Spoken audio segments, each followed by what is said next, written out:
Selamat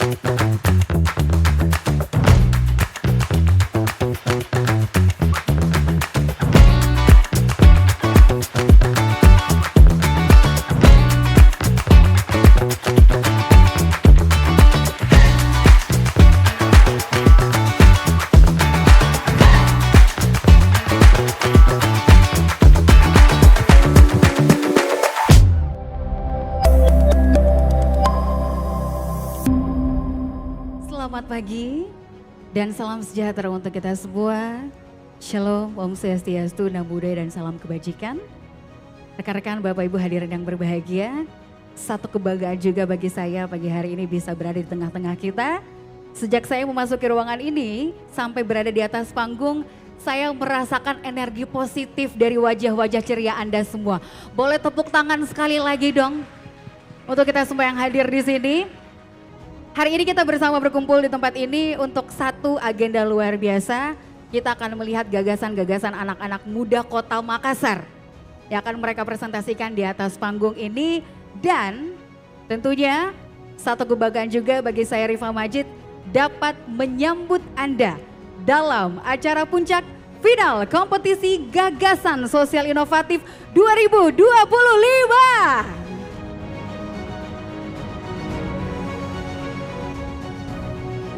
Dan acara ini tentu menjadi ajang kolaborasi antara komunitas narasi dan juga Kedutaan Besar Australia untuk Indonesia untuk membangkitkan semangat leadership anak-anak muda, membangkitkan semangat creativity anak-anak muda kita dan melihat inovasi yang hadir dari berbagai daerah.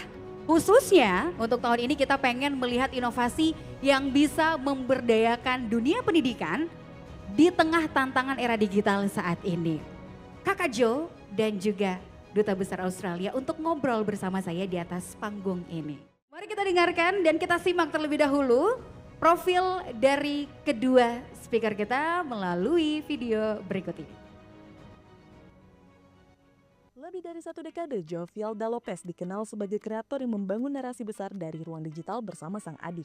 Melalui kanal Skin in the Nation 24, ia melahirkan karya-karya orisinal yang menyentuh isu sosial dan politik dengan pendekatan budaya pop. Sebut saja YouTube's Got Talent, DPR Musikal, Pensi, Epic Rap Battle, dan polarisasi musikal Leg 1 dan 2. Jovial sendiri juga menulis dan membintangi film layar lebar.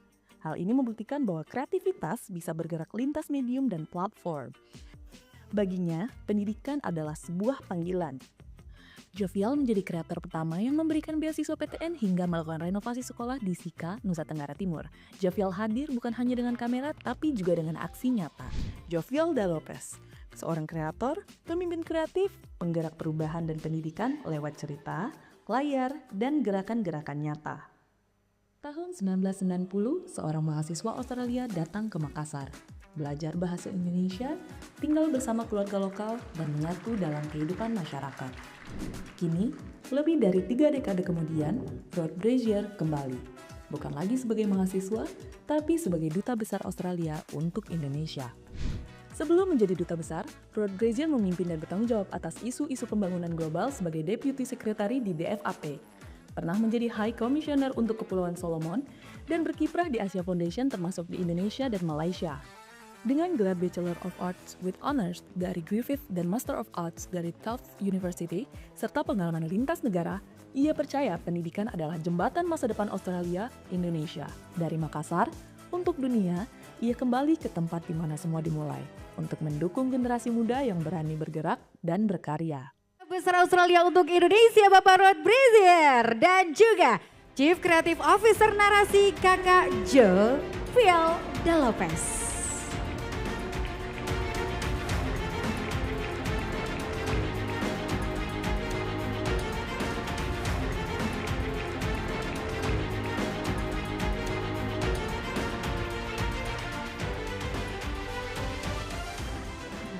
Saya bisa duduk di antara bersama dengan 2 orang tampan di hadapan saya. Boleh tepuk tangan dulu untuk keduanya? Yes. Kakak Jo, apa kabar Kakak Jo? Baik, baik. Berapa Sehat. kali ke Makassar? Udah sering. Tapi ini pertama kali kemarin aku lari dalam kampus Unhas. Wow. Gimana suasana lari di kampus UNAS? Malam-malam lagi ya? Malam-malam, kemarin aku mulai lari itu sekitar jam 6.40, aku lari 10 kilo. Jujur, Unhas tuh memiliki infrastruktur lari yang lumayan baik. Tepuk tangan dulu dong. Abis ini mau lari lagi? Abis ini harus balik ke Jakarta, Oh ya kerja. siap. Kerja. Oke. Parot apa kabar? Baik, terima kasih. Masih ingat bahasa Makassar? Ya kurang ya, saya udah 30 tahun lebih, saya hanya ingat kalau makan lo kan di mantre. Iya. Disuruh Ki makan, ya. Alhamdulillah sudah mak makan. Oke, tapi masih ingat ya memori-memori di setiap sudut kota Makassar ya? Masih beberapa ya? Masih. Oke, kalau masih kita mau lihat dulu perjalanan beliau di Makassar setelah 30 tahun yes? 35 tahun. 35 tahun baru kembali lagi. Apakah masih melekat memori-memori itu dan tempat-tempat memorable yang punya kenangan yang gak bisa dilupain? Salah satunya boleh sebut? Ya menaiki Gunung Bawah Kereng ya. Wow. Suka nanjak ya beliau ya. Ajak-ajak ada banyak mapala di sini. Ya. Oke, langsung aja kalau gitu ya. Kita lihat video napak tilas dari Duta Besar Australia untuk Indonesia. Ini dia.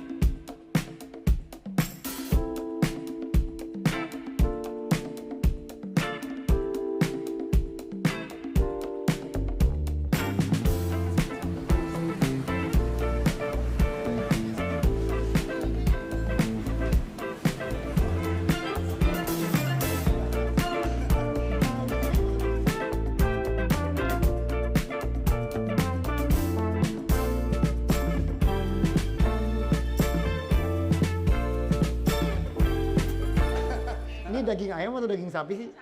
Oh, oke, ya. Daging sapi ya. Ya. Daging dua. Makasih.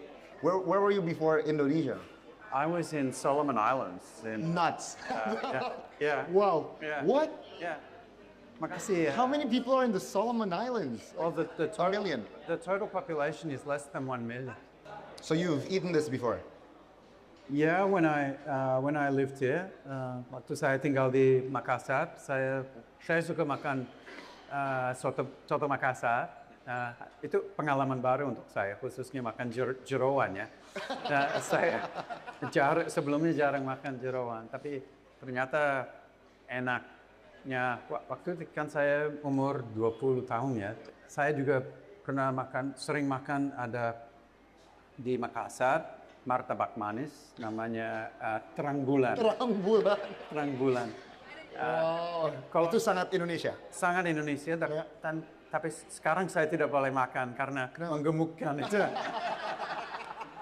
What about ini pisang goreng? Ada pisang goreng Ya, EP. pisang ngepek. Pisang ngepek itu dibakar kalau tidak salah, ya dipres kemudian dibakar dan dikasih gula. Ya cukup sederhana dan saya senang sekali makan. Tapi enak loh. Oh, enak sekali. Enak, iya. Enak sekali.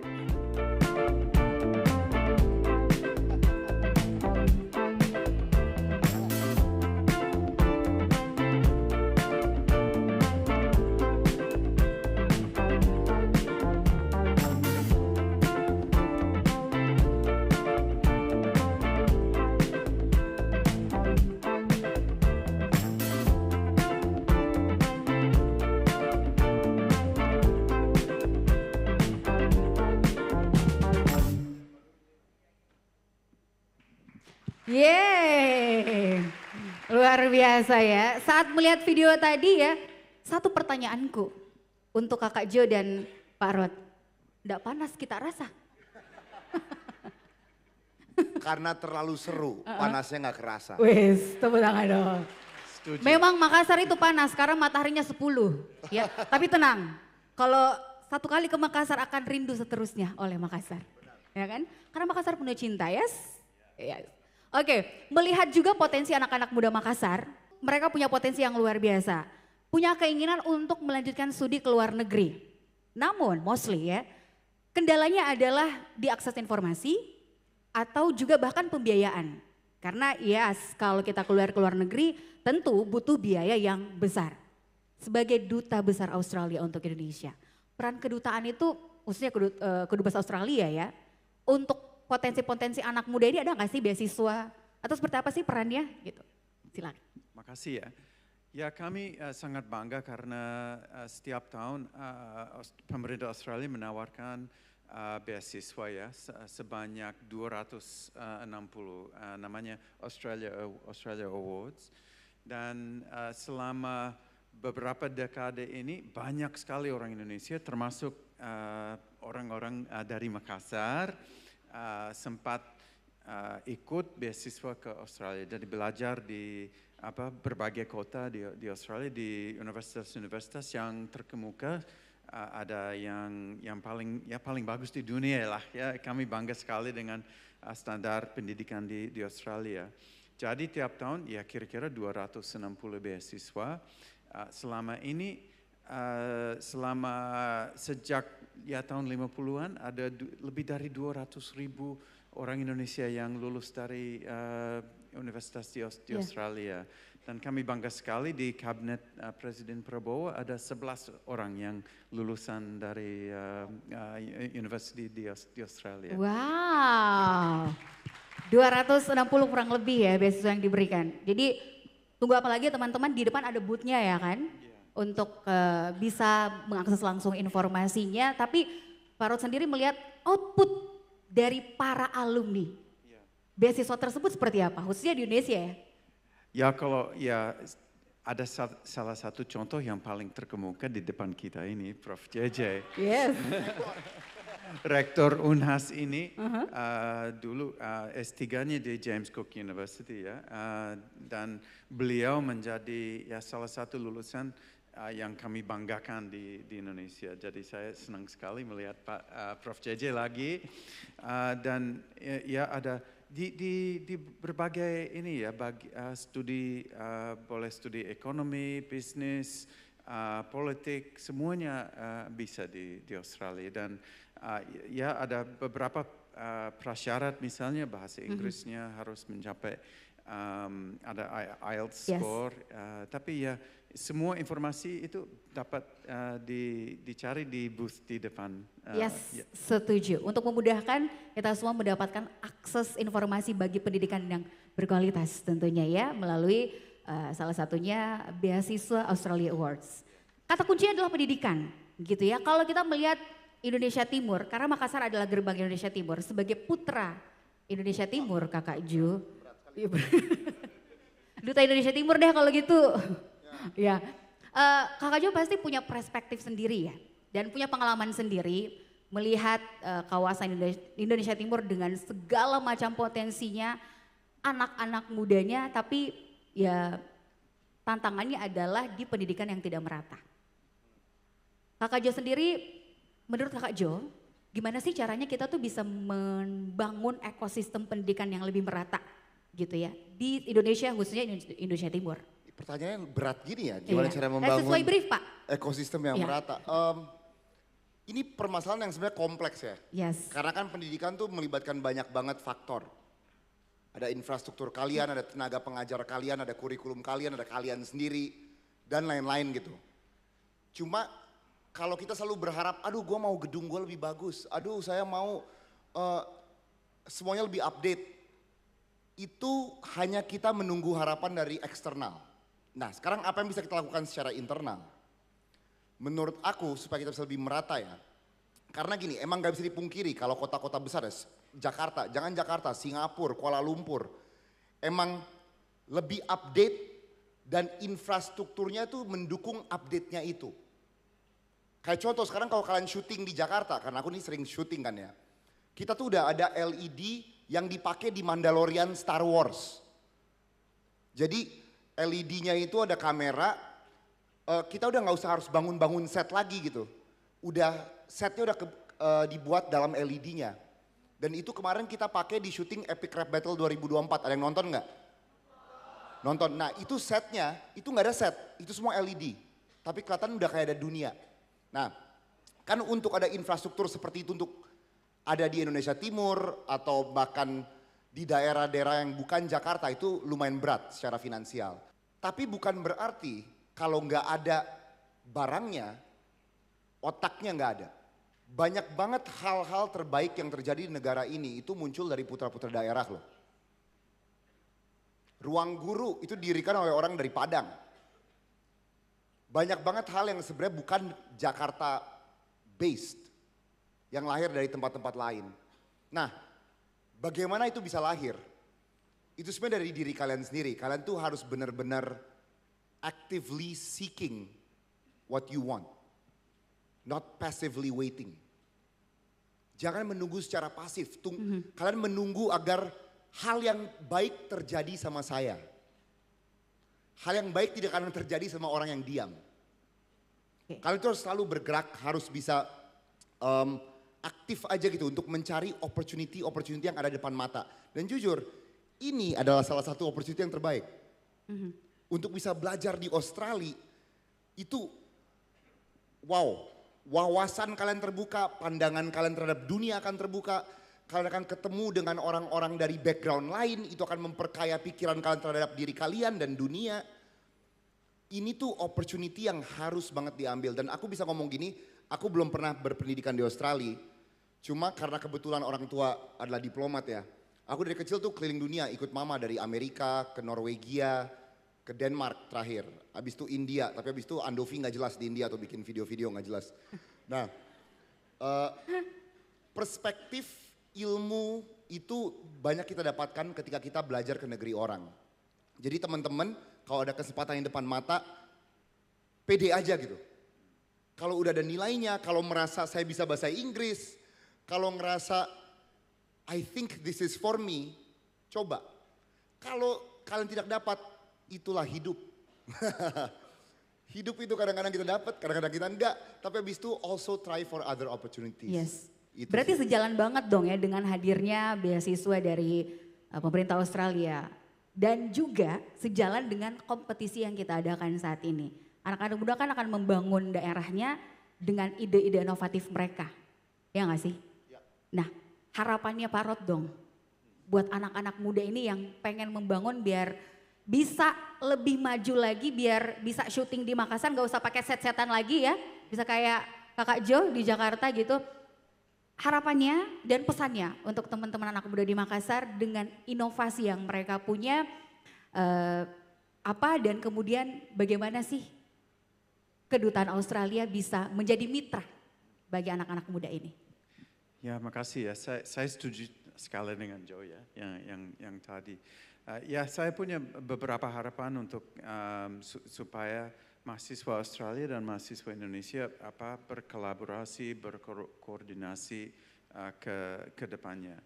Kami bangga sekali sekarang Australia menjadi tujuan yang paling populer untuk mahasiswa Indonesia. Sekarang tahun ini ada 24.000 mahasiswa dari Indonesia belajar di Australia dan angka itu paling tinggi selama sejarah. Jadi sudah sampai top performance. Wow.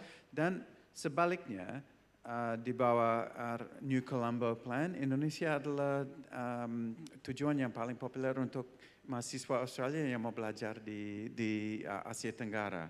Jadi dengan kombinasi itu mudah-mudahan mahasiswa dari Australia dan Indonesia bisa bekerja sama. So kolaborasi tanpa henti gitu ya. Ini juga yang dihadirkan oleh narasi Kakak Jo ya. Selain kompetisi ini, kompetisi gagasan sosial inovatif 2025, saya mendengar bahwa narasi juga punya satu wadah untuk anak-anak muda yang pengen belajar jadi jurnalis handal di Narasi Academy, betul? Betul sekali. Yes. Ini daripada aku ngomong panjang lebar, emang kita ada kerjasama nih untuk memberdayakan, membangun jurnalisme ya dengan pemerintah Australia. Nah, kita pasang aja nih daripada kalian dengar panjang dari saya, kalian bisa langsung scan nih, ada QR code. Oke. Coba Nama kita tayangin di programnya layar. apa kakak? Nama programnya? Nah, ini nih untuk pers, untuk persma ya. Ada anak persma nggak di sini? Coba angkat tangan. Ada di belakang tuh. Oh ada beberapa ya. Nah yang angkat tangan langsung scan. Nah biar cepat. Ikuti nih program yang kita kerjasama dengan Kedutaan Australia, dengan Australian Government. Kita akan membangun jurnalisme. Karena gini guys, jurnalisme zaman now itu sangat penting.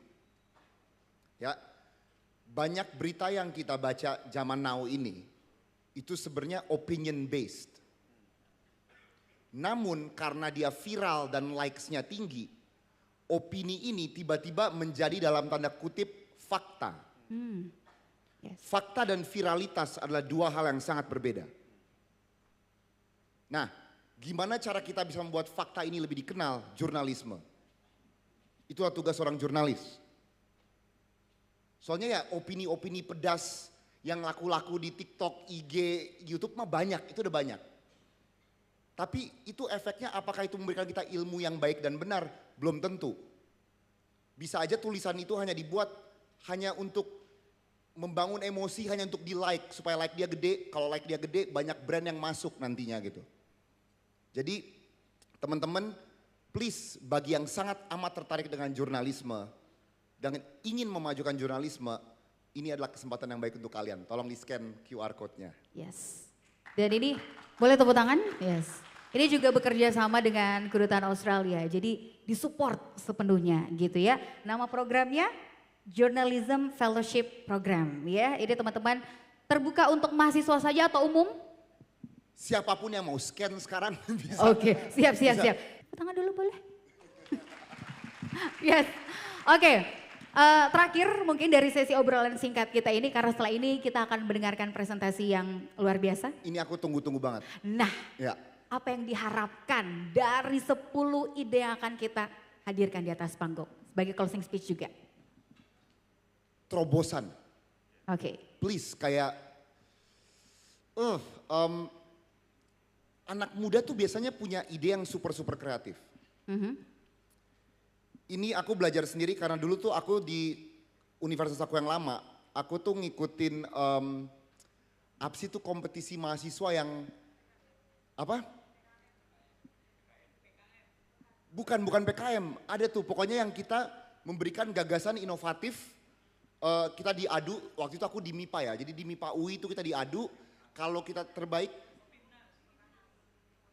MAPRES, mahasiswa prestasi. Aku jadi ingat, mohon maaf ya, itu 17 tahun yang lalu. Jadi gini, MAPRES. Nah, ide-ide kita nih, mahasiswa yang ada, kita tuh waktu di MAPRES, banyak banget ide yang sangat forward thinking, sangat inovatif. Karena emang, ya itulah perspektif kita terhadap dunia. Kita merasa ini yang bisa kita berikan ke dunia, dunia terus ngarah ke sini.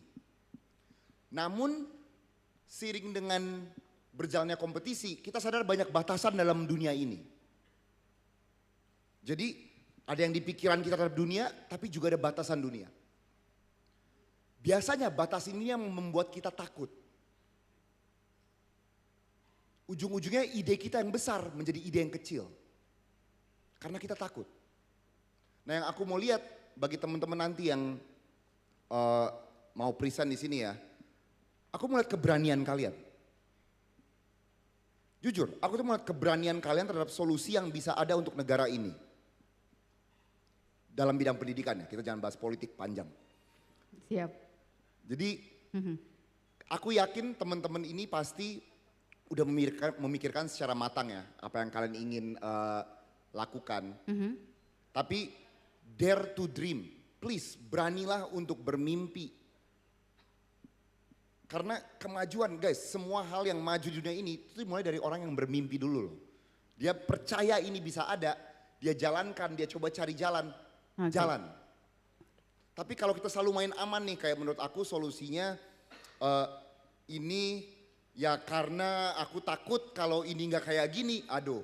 Oke, jadi intinya terobosan ya yang kita Terobosan. harapkan hadir di sini. Dari Pak Rod, kalau tadi Kak Jo berharapnya ada terobosan di atas panggung, Pak Rod harapnya apa? Ya, saya harapkan adalah ya bahasa Inggrisnya original thinking. Oke, siap. Mudah-mudahan pemikirannya original dan ide-idenya mudah diterapkan ya. Oke, baik. Selain terobosan harus pasti original, bukan idenya ChatGPT ya. Oke, terima kasih tepuk tangan untuk kedua speaker kita yang luar biasa. Sebelum kita beralih ke sesi berikutnya, kami akan memberikan kenang-kenangan cenderamata untuk Pak Dubes dan juga Kakak Jo. Boleh berkenan berdiri? Ya. Silakan. Terlebih dahulu Pak Rektor akan memberikan cenderamata, kenang-kenangan untuk Pak Rod, Pak Dubes, pengalungan satu simbol kebanggaan Sulawesi Selatan.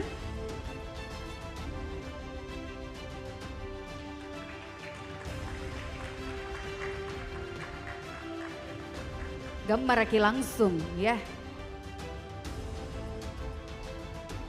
Songkareca kebanggaan Sulawesi Selatan juga. And of course, untuk Kakak Jo silakan, kami persilakan Prof. Sukri. Iya.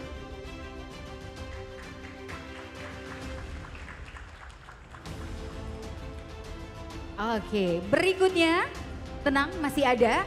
Berikutnya kami persilakan Bapak Dubes, Bapak Rod Brazier untuk menyerahkan cenderamata kepada Bapak Rektor dari Australian Embassy untuk Indonesia.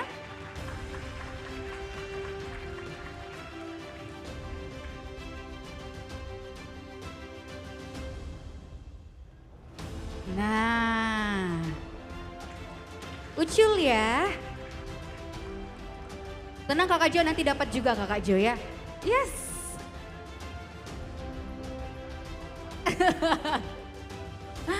Di Makassar gak ada koala ya. Selanjutnya Bapak Rod mohon berkenan memberikan cenderamata juga kepada Kakak Jo selaku perwakilan narasi. Oke. Kakak Jo TNI ya, terima nasib ini apa adanya. Oke, berikutnya Kakak Jo akan memberikan cenderamata kepada Pak Rektor. Iya, kita memang tukaran kado ya hari ini, didampingi oleh Pak Dekan.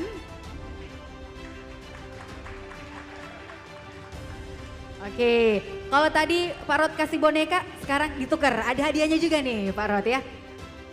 Dari narasi kepada Kedutaan Besar Australia untuk Indonesia. Satu lagi buat Pak Dekan. Oke. Oke, kalau gitu boleh kita foto bersama dulu? Boleh agak maju? Maju satu langkah ke depan, bonekanya jangan sampai. Nah, ketinggalan. Agak ke tengah, geser. Bro, geser bro. Sebelah kiri bro. Oke. Kiri lagi. Ke kiri, siap. Berikan senyuman terbaik. Habis ini siap-siap kita foto bareng semuanya ya. Of course, aku tidak akan melupakan kalian. Oke, mohon berkenan bapak-bapak kita bergabung ke teman-teman di bawah. Terima kasih, tepuk tangan untuk kita semua. Dan sampailah kita di saat untuk mendengarkan inovasi dari para finalis. Mohon berkenan para dewan juri, Bapak Rod Brazier, Kakak Jovialda Lopez, dan tentunya Rektor Universitas Hasanuddin, Prof. JJ mohon berkenan untuk naik ke atas panggung bersama dewan juri lainnya.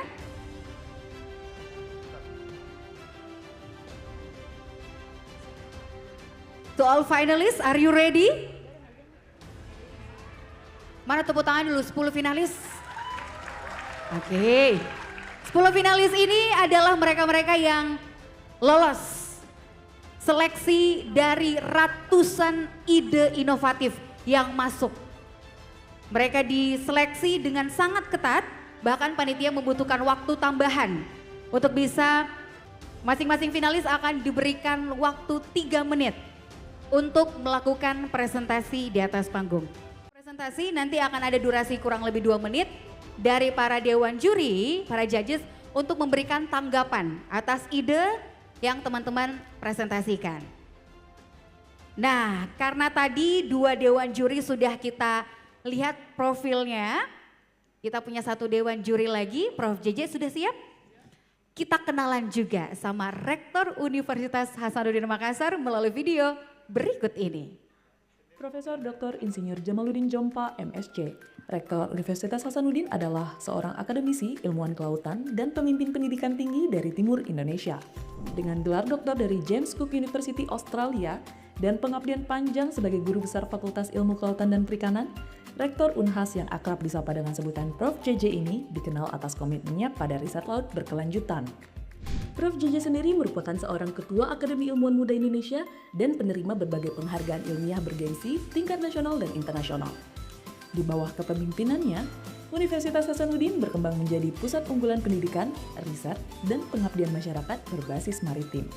Visi Prof. JJ adalah membangun masa depan dari kampus merah untuk Indonesia yang tangguh dan berdaya saing global. Tepuk tangan dulu dong untuk para dewan juri kita.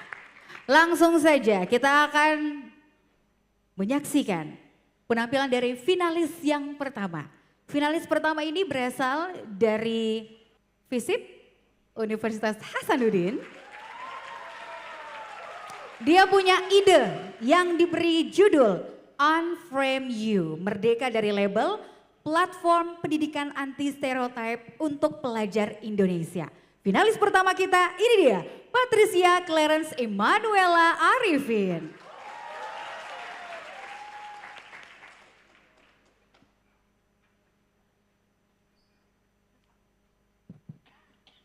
Hello, fellas. In the case you didn't know, there's urgency that happens in our beloved countries. According to Indonesian labor force survey, showed that 60.52% of mismatch between a person's field of educational major and the work they do. In your mind, you might think it happens because of flexibilities or even their normal accidents. However, it's not happen just like that, but it's because something that people normalize things, but they're not supposed to do it. So, welcome to education stereotypes, where this become problems for students to determine their futures from the high schoolers, and also to try to imagine how they can build a better futures. Education stereotypes came from standards and prestige, were social and gender stereotypes. The concept of making a person's or making things that prestigious like major and something like that can lead to a mismatched skills, where later on people will think that you are not in the best fields of your educations, and we lose people that is better in our fields. With that, we would like to introduce you to Unframe You, Freedom from Labels education platform anti-stereotypes for Indonesian students, where these platforms are focusing on the stereotypes problems in Indonesia. We would like to introduce you that we're having a social media platform with action-based learning, where we try to making an educational content along with the collaborations with educational influencers and figures to become a mindset shapers for students amid the stereotypes. We're also making an interactive website with self-assessments. Why? Because we wanted to help people to analyze their problems and also their concerns regarding the stereotypes that they get. And lastly, in our website, we're going to have a peer mentorship that we're going to help people to analyze it not only by themselves, but also having it from the experts, with also impact tests where they can do an initiative anti-stereotype to the social media and also the environment. Who's our target? It's high schoolers and gap year students through the collaborations with schools and also the educational institutions. We try to target that impact to press and erase the education stereotypes in the digital era, decrease the unemployment rate of high school graduates by at least 1% in the first 2 years of implementations caused by the mismatched skills. So, are you ready to become an anti-stereotypes? I'm Patricia Clarence and I'm proud to become Unframe You and Unframe Me. Assalamualaikum warahmatullahi wabarakatuh. Selamat pagi. Perkenalkan, saya merupakan putri daerah dari Kabupaten Maros, Provinsi Sulawesi Selatan. Wilayah yang kaya akan nilai budaya tetapi masih menutup rapat ruang untuk membicarakan hal yang paling mendasar, yaitu tubuh dan hak remaja atas informasi kesehatan reproduksi dan edukasi seksual. Belakangan ini, remaja lebih mudah mengakses TikTok daripada mencari kebenaran tentang diri mereka sendiri. Mereka bertanya ke Google, bukan ke guru atau bahkan orang tua, karena topik ini masih dianggap sebagai sesuatu hal yang tabu atau bahkan memalukan. Saya sendiri menyaksikan hal kegelisahan-kegelisahan ini terjadi, di mana remaja yang bingung menghadapi pubertas, takut bicara soal seksualitas, dan tidak tahu harus bertanya kepada siapa. Selanjutnya, ada data dari Dinas P3A Provinsi Sulawesi Selatan, di mana di tahun 2024 lebih dari 2.900 kehamilan terjadi pada anak di bawah umur.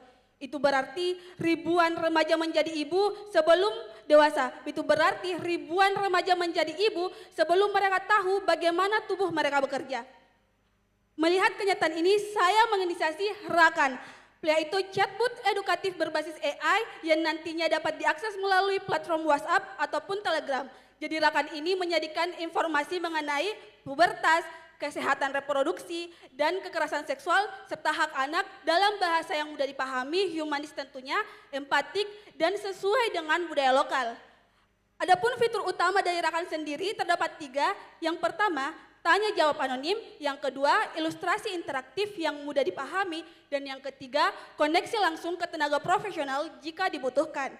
Selanjutnya, ada pun target sasaran yaitu remaja berusia 13 sampai 19 tahun di daerah rural khususnya Kabupaten Maros dan umumnya Provinsi Sulawesi Selatan. Selain itu, Rakan juga melibatkan peran guru dan orang tua karena saya percaya edukasi seksual butuh ekosistem, bukan hanya sekedar platform. Selanjutnya ada dampak yang diharapkan. Saya berharap dampak besar yang diharapkan bukan hanya sekedar angka, tetapi perubahan cara pandang. Agar tidak ada lagi anak yang bingung menghadapi menstruasi pertama, agar tidak ada lagi anak yang menikah dini, dan agar tidak ada lagi anak yang menjadi korban kekerasan seksual akibat misinformasi, dan remaja tumbuh dengan literasi bukan ketakutan. Karena saya percaya remaja yang tahu haknya adalah remaja akan tahu menjaga masa depannya untuk generasi muda Provinsi Sulawesi Selatan yang tangguh, aman, dan berdaya. Sekian, terima kasih. Wassalamualaikum warahmatullahi wabarakatuh. Assalamualaikum warahmatullahi wabarakatuh. Selamat pagi Dewan Juri yang saya hormati. Sebelum saya memulai presentasi ini, saya akan membukanya dengan satu kalimat. Semua orang berhak punya mimpi, tetapi termasuk mereka yang selama ini tidak diberikan harapan untuk bermimpi. Nah, teman-teman semua ketahuilah bahwasanya menurut data dari Kementerian Sosial pada tahun 2023, sebanyak 8,5% teman-teman adalah penyandang disabilitas. Yang artinya dalam 100 orang yang ada di ruangan ini setidaknya ada 8 orang yang memiliki keterbatasan fisik, sensorik ataupun pikiran teman-teman. Next. Nah, dari penyandang disabilitas tersebut kita juga dapat fun fact teman-teman bahwasanya hanya 22% yang memiliki pekerjaan teman-teman.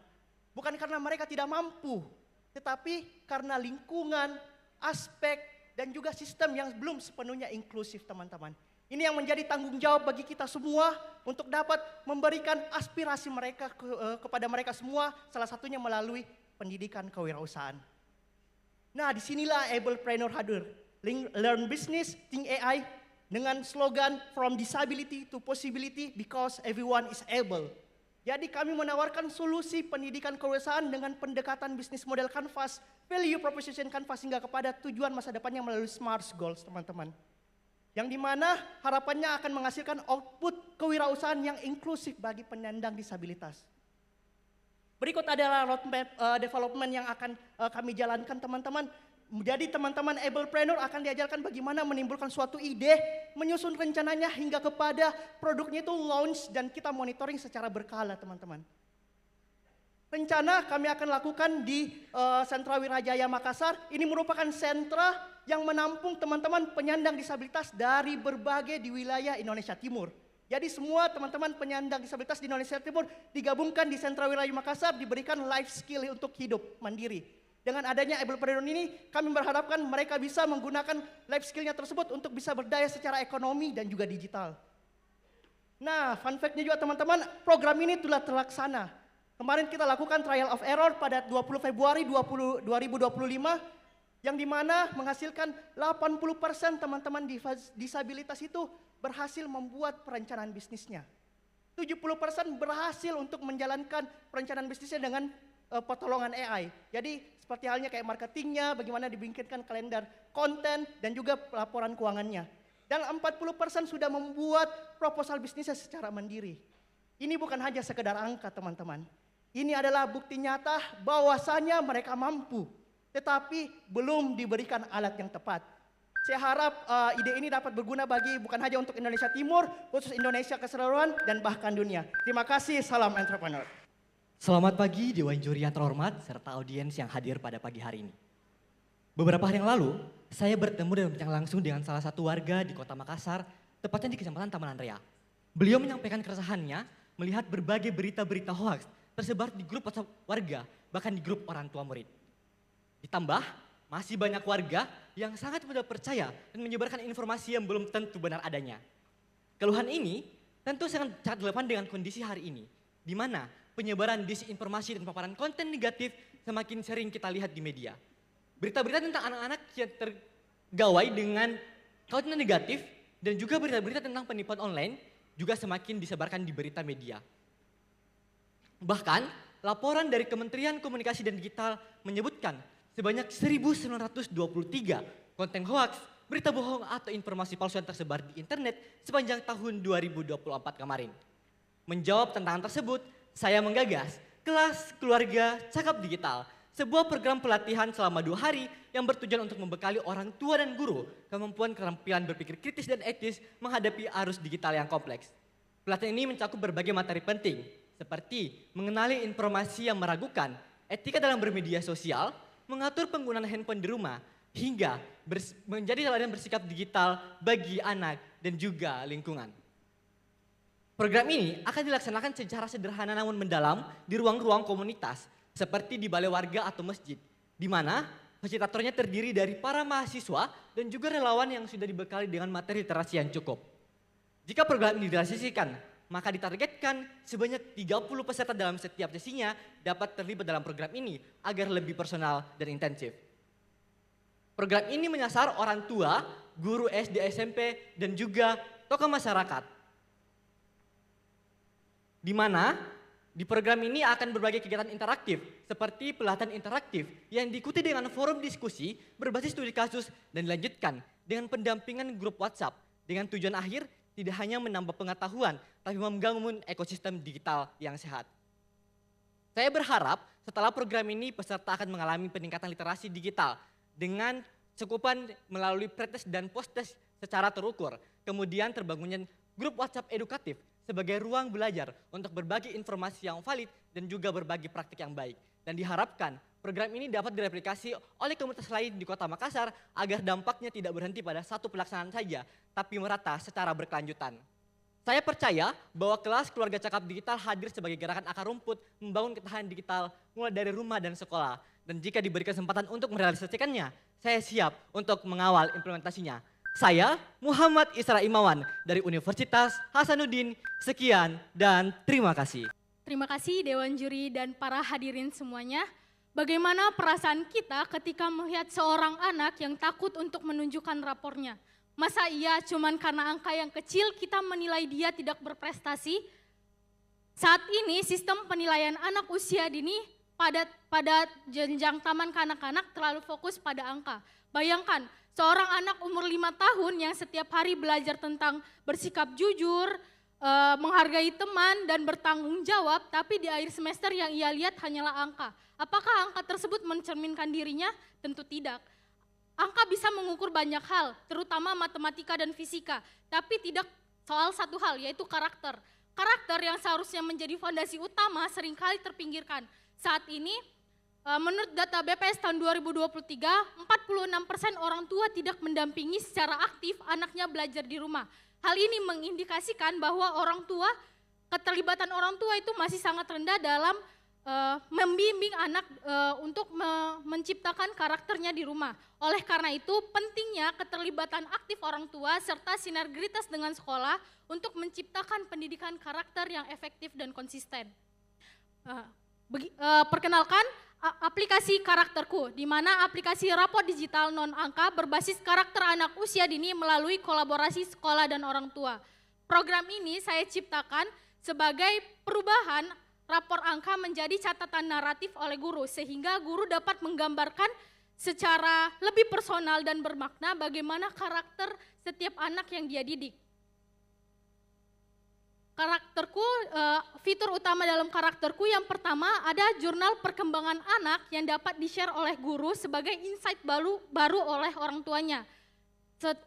Setelah itu ada laporan naratif mingguan yang di dalamnya mencakup aspek sosial, moral, kognitif, dan agama dari sang anak, terus saran aktivitas yang dapat dilakukan oleh orang tua, serta kolom umpan balik sebagai komunikasi antara guru dan orang tua.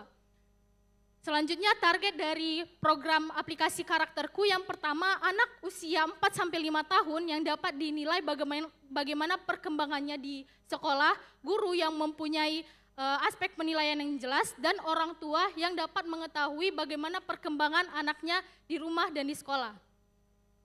Saya yakin Karakterku bukan hanya sekedar aplikasi, tapi suatu gerakan yang dapat membangun generasi berkarakter sejak dini. Dengan bantuan kita semua, Karakterku dapat menjadi inovasi pendidikan digital yang dapat berdampak nyata di masa depan. Karena karakter tumbuh dari pendidikan, keterlibatan, dan kolaborasi kita semua. Terima kasih. Bismillahirrahmanirrahim. Sebelum memulai presentasi, izinkan saya bertanya terlebih dahulu. Apabila ada yang relate, bisa angkat tangan ya. Apakah ada di antara para hadirin yang pernah bertanya terkait masalah kesehatan di sosial media dan AI? Wah, banyak ya. Terima kasih atas responnya. Menurut data, 1 dari 4 orang melakukan self-diagnose hanya dari sosial media dan AI, tanpa validasi dari medis. Ini bukanlah tren, ini adalah masalah yang sangat besar.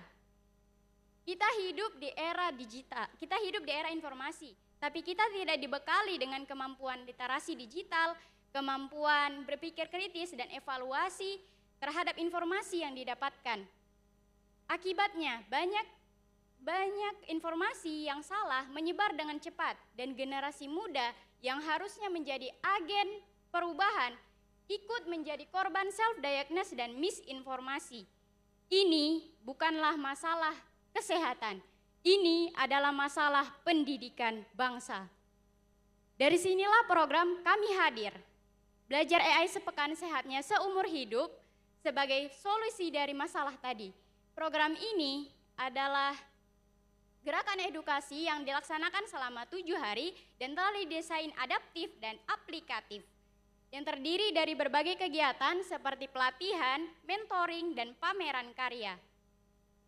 Kegiatan ini inklusif ke semua kalangan, baik dari pelajar, SMP, SMA, mahasiswa, orang dewasa, dan tidak terkecuali bagi penyandang disabilitas. Karena kami percaya bahwa semua orang perlu untuk melek teknologi dan sehat secara informasi. Dampak yang diinginkan dari program ini adalah terciptanya generasi muda yang melek AI dan memiliki kemampuan berpikir kritis, peningkatan pengetahuan literasi kesehatan dan digital, terbentuk leader yang semangat untuk menyebarkan edukasi ke sekolah dan komunitasnya. AI bukanlah doktermu, jangan jadikan AI sebagai sumber utama informasi, tapi jadikan AI sebagai alat untuk belajar. Karena sekali lagi, AI bukanlah doktermu. Dengan pendidikan yang tepat, kita bisa menciptakan generasi yang sehat, cerdas, dan bijak di era digital. Dengan berdirinya saya di sini bukan hanya ingin mempresentasikan ide saya, tapi saya ingin mengimplementasikan program ini menjadi nyata. Dan dengan dukungan para juri dan para hadirin, saya yakin kita bisa membuat program ini nyata dan berdampak. Terima kasih. 128 tahun. Kira-kira ini angka apa teman-teman? Bukan. bukan angka Indonesia emas, karena itu katanya 20 tahun lagi. Ini adalah angka ketertinggalan pendidikan di Indonesia, yang sayangnya kita harus terima bersama-sama. Terutama, ini yang menjadi satu hal yang menjadi penyebab pasti adalah karena akses pendidikan di Indonesia yang berkualitas itu masih sangat terbatas. Terutama pada persiapan seleksi masuk perguruan tinggi. Yang menjadi pelaku utama di sini adalah status sosial ekonomi. Permasalahannya bukan pada biaya seleksi yang tinggi. Yang menjadi permasalahan utama justru pada tahap persiapan. Karena orang-orang yang punya privilege, punya uang yang lebih akan rela membayar 3 sampai 50 juta untuk mendapatkan bimbingan belajar untuk persiapan UTBK. Sedangkan anak-anak yang sayangnya tidak punya privilege itu, dia harus bekerja lebih keras untuk mendapatkan informasi yang belum tentu lengkap, apalagi valid. Ini masalah yang harus kita sadari sama-sama. Maka dari itu, saya dengan bangga mempersembahkan Bilik, Bina Loka Kriya, sebuah platform bimbingan belajar UTBK gratis, inklusif, dan juga ramah lingkungan. Spesialnya, kami tidak akan lagi menggunakan pembayaran dengan uang. Kami mengganti itu dengan metode barter. Setiap pertemuan, siswa akan membawa 1 sampai 2 sampah botol plastik. Yang nantinya sampah ini akan kami kumpul, akan kami jual ke pengepul, dan hasil penjualannya kami akan putar untuk operasional kami dan kebutuhan dari siswa. Pada kurikulumnya, Bilik berfokus pada kuantitas latihan soal, karena kami percaya UTBK bukan sekedar pemahaman materi saja, melainkan trik untuk menjawab soal. Kami juga sadar, zaman akan terus berkembang, makanya kami akan terus beriringan dengan arus digitalisasi untuk mempermudah pemahaman dari peserta. Output kami di tahun pertama cukup sederhana. 30 anak yang kurang mampu akan bergabung bersama kami, kelas 12 di Kota Makassar. Kemudian kami menargetkan 1000 botol setiap bulannya akan terkumpul. Kami sadar output kami masih sangat sederhana karena akses kami juga terbatas. Tapi kami akan berjanji untuk membangun koneksi dan membangun kemitraan untuk memperluas kebermanfaatan kami. Karena yang kami yakini 4-5 tahun ke depan skala kami bukan lagi Makassar, melainkan nasional. Kami terinspirasi dengan salah satu platform yang ada di Indonesia, di Bali, platform internasional, Utopia. Perbedaannya, Utopia berfokus pada pembelajaran bahasa Inggris, dan perbedaan yang paling signifikan, Utopia sudah melangkah lebih dulu, sedangkan kami baru ingin memulai langkah itu. Tapi yang bisa kami pastikan adalah kami sedang menuju titik yang sama, dan kami sedang menuju level yang sama, bahkan lebih. Karena yang harus kami sadari adalah, Bilik bukan sekedar ruang belajar, melainkan Bilik adalah ruang untuk berkontribusi sosial. Terakhir, yang harus kita sama-sama sadari adalah pendidikan itu hak, bukan layanan eksklusif. Halo semuanya, perkenalkan saya Yusuf, founder dari komunitas @NotVenture, sebuah komunitas yang membantu anak belajar lebih aktif menggunakan media edukatif berbasis budaya lokal.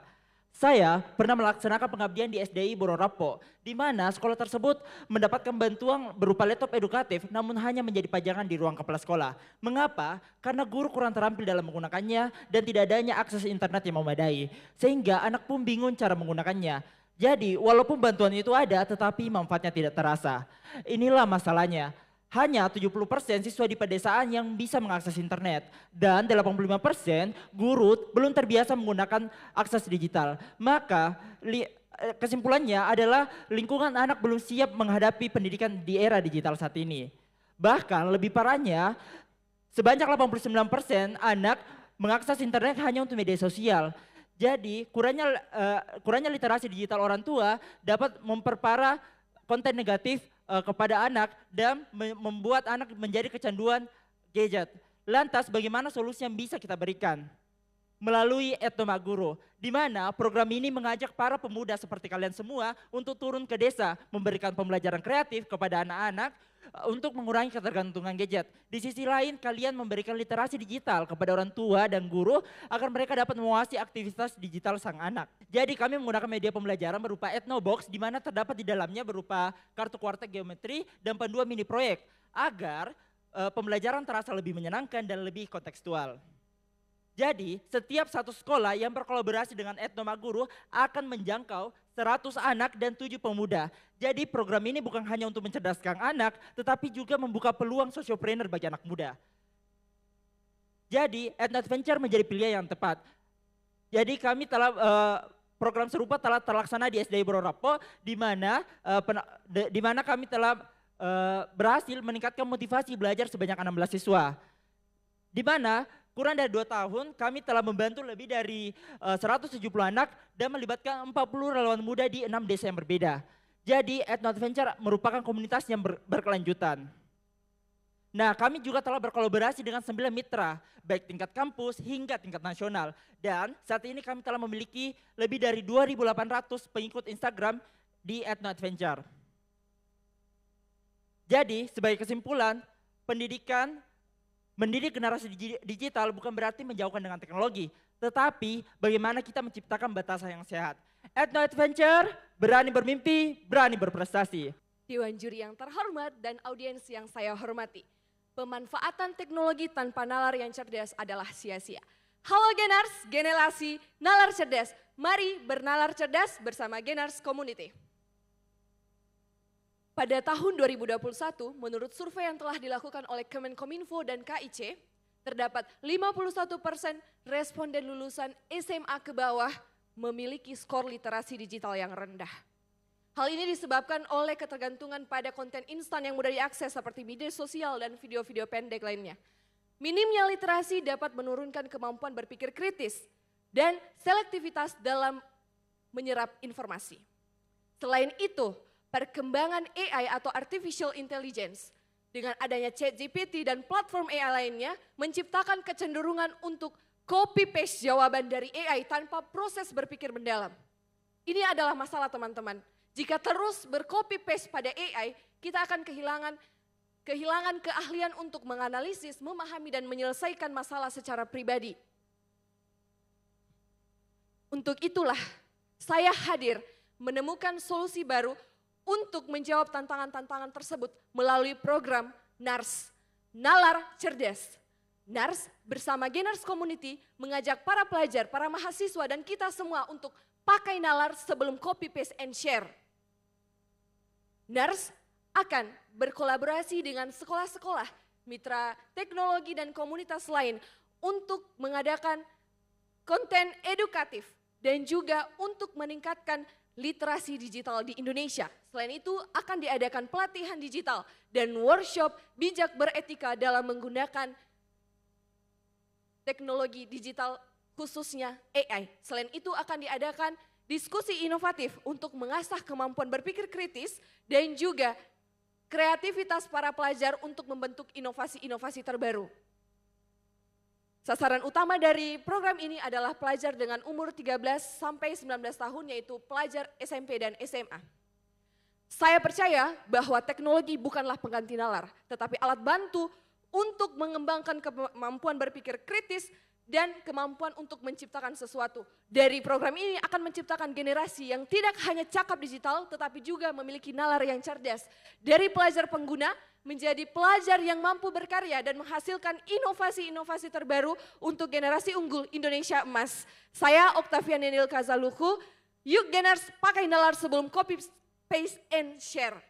Hai Etik Friends! Tahukah kalian bahwa menurut data dari Komisi Perlindungan Anak Indonesia mencapai 67% kasus perundungan di lingkungan pendidikan. Wow, itu bukan hanya angka statis tapi juga alarm besar bagi kita semua. Lalu kenapa sih hal itu bisa terjadi? Karena adanya krisis etika dan moral. Banyak anak-anak yang tumbuh tanpa dibekali nilai-nilai seperti empati, bertanggung jawab, dan toleransi. Sementara itu, pendidikan kita masih terfokus pada pencapaian akademik. Dan belum sepenuhnya menyentuh pembentukan karakter. Oleh karena itu, saya akan memperkenalkan SIETIK, Inovasi Edukasi Karakter Anak berbasis gamifikasi digital. Ini tampilan visualisasi dari aplikasi SIETIK. Saya akan menunjukkan fitur utama dari SIETIK. Nah, di sini anak-anak bisa memilih ingin belajar di lingkungan mana. Misalnya di rumah, sekolah, atau lingkungan sekitar. Setiap pilihan akan membawa anak ke materi yang relevan dengan kehidupan sehari-hari. Fitur selanjutnya terdapat materi pembelajaran e-book dan video yang membahas tentang etika dan moral. Terdapat juga layanan konsultasi psikolog anak untuk orang tua. memantau perkembangan karakter anak. Ada juga misi harian, di mana anak diberi target setiap harinya untuk dicapai. Contohnya, memberikan apresiasi ke orang lain. Terdapat target usia dari si etik, anak sekolah dasar 6 hingga 12 tahun. Namun, orang tua juga menjadi bagian penting karena peran mereka dalam membimbing dan memantau perkembangan karakter anak. Kami berharap dapat mencerdaskan tidak hanya secara akademis tapi juga berkarakter kuat. Tujuan dari aplikasi ini untuk mempersempit kesenjangan pendidikan karakter di era digital dan sebagai solusi berkelanjutan untuk pembentukan karakter. Dengan si etik, mari kita tumbuhkan etika sejak dini demi masa depan yang baik. Hai Sobat Etik. Kini waktunya kami berikan kepada Dewan Juri untuk berunding ya. Memperundingkan siapa kira-kira yang berhak untuk memenangkan kompetisi ini. Coba saya minta semangatnya dulu dari yang sebelah sini. Dari yang sebelah sini. Oke. Yes, masing-masing. Para pemenang, ada 3 pemenang nantinya mereka akan mendapatkan tabungan pendidikan dan juga ada merchandise menarik dari Kedubes Australia dan narasi pastinya. Untuk pemenang yang kami sebutkan bisa langsung naik ke atas panggung ya. Kita akan menghubungkan juara ketiga dari kompetisi Gagasan Sosial Inovatif 2025. Juara ketiga diraih oleh Congratulations M. Isra Imawan.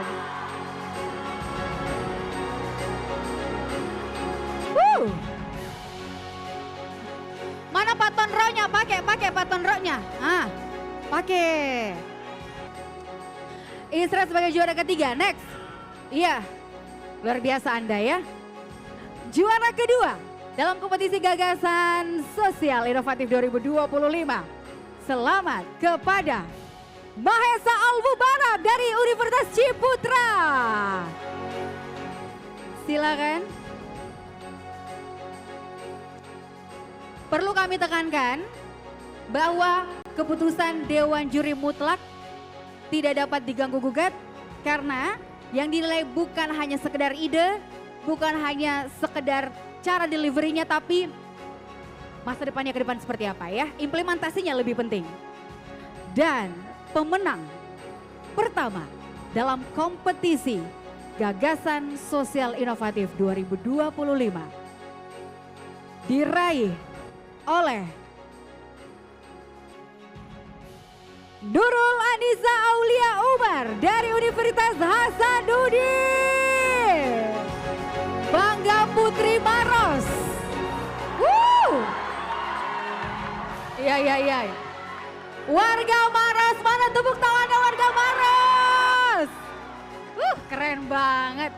Yes, untuk memberikan hadiah ini, terlebih dahulu kami mempersilakan untuk juara pertama. Juara pertama akan diserahkan hadiahnya oleh Bapak Rektor Universitas Hasanuddin Makassar. Oke, Pak Dubes. Ya udah kalau gitu Pak Dubes aja deh. Silakan, kami persilakan Duta Besar Australia untuk Indonesia, Bapak Rod Brazier, memberikan hadiah kepada juara pertama.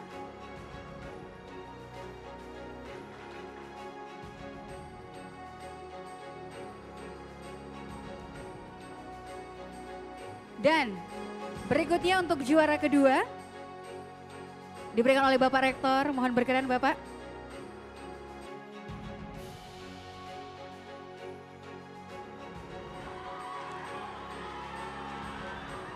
Juara pertama mendapatkan total tabungan pendidikan senilai 5 juta rupiah. Juara kedua 3 juta rupiah dan juara ketiga 2 juta rupiah. Setelah ini ketiga pemenang akan masing-masing menyampaikan action of resolution mereka. Apa resolusi kemudian aksi nyata dari program ide yang telah mereka jabarkan tadi. Masing-masing para finalis akan menjabarkan itu. Action of resolution dari para pemenang kita. Yang pertama, silakan berdiri di tengah lagi. Teman-teman yang mendengarkan ini juga menjadi saksi janji mereka, ya. Tidak berhenti sampai di acara ini, tapi setelah ini kita tunggu aksi nyatanya dan mengembangkan ide-ide tersebut lebih cemerlang ke depan. Untuk juara ketiga, kami persilakan terlebih dahulu M. Isra. Saya Muhammad Isra Imawan. Saya berkomitmen untuk menghadirkan program peningkatan literasi digital dengan menyasar guru dan orang tua, dan saya menargetkan sebanyak 30 peserta dalam setiap sesi yang terlibat dalam program ini. Di mana saya berharap program ini akan dilaksanakan sebanyak 6 kali dalam 3 bulan ke depan sebagai gerakan akar rumput, dan hal ini saya implementasikan melalui program yang saya usung, yakni Kelas Keluarga Cakap Digital. Terima kasih, kita tunggu gebrakannya. Mahesa Al-Mubarak, silakan. Oke, seperti hasil inovasi saya ingin menghasilkan output yang dapat berguna bagi penyandang disabilitas, yaitu menghadirkan kurikulum yang inklusif. Oleh karena itu, saya akan mengadakan pelatihan dalam bentuk workshop mengenai entrepreneurial education kepada teman-teman penyandang disabilitas di Sentra Wirajaya Makassar selama 7 kali pertemuan dengan target 175 orang dalam jangka waktu 3 bulan ke depan. Amin. Silakan Nurul. Oke, saya berkomitmen dalam 2 bulan pertama saya akan menginisiasi kampanye edukasi sosial tentang kesehatan reproduksi dan pendidikan seksual melalui forum grup diskusi. Nah, rakan ini akan disosialisasikan di sekolah-sekolah, khususnya di Kabupaten Maros, dan mungkin saja bisa meluas ke kabupaten atau daerah-daerah lainnya di Sulawesi Selatan. Nah, sebelum nantinya dikembangkan melalui platform WhatsApp dan Telegram. Program ini juga melibatkan para pemangku kebijakan seperti Dinas P3A Kabupaten Maros, Dinas Pendidikan, dan juga organisasi seperti Duta Genre untuk menjangkau target sasaran yang lebih luas. Dan juga saya membuka peluang sebesar-besarnya pada teman-teman sekalian karena rakan ini tidak hanya bisa dapat berkembang melalui saya sendiri. Jadi buat teman-teman sekalian yang ingin terbuka untuk gabung bersama rakan, saya open buat teman-teman untuk bisa membantu adik-adik kita, remaja-remaja kita untuk bisa memahami bagaimana kesehatan reproduksi dan pendidikan seksual. Terima kasih. Yes. Awesome. Untuk ketiga finalis kita boleh tepuk tangan yang paling meriah sekali lagi teman-teman sekalian. Janji sudah mereka utarakan, action of resolution-nya. Dan pasti kita menagih hal itu bisa terwujud. Minimal dalam 3 bulan ke depan ya. Untuk mengakhiri kebersamaan kita saya undang ke 7 finalis lainnya.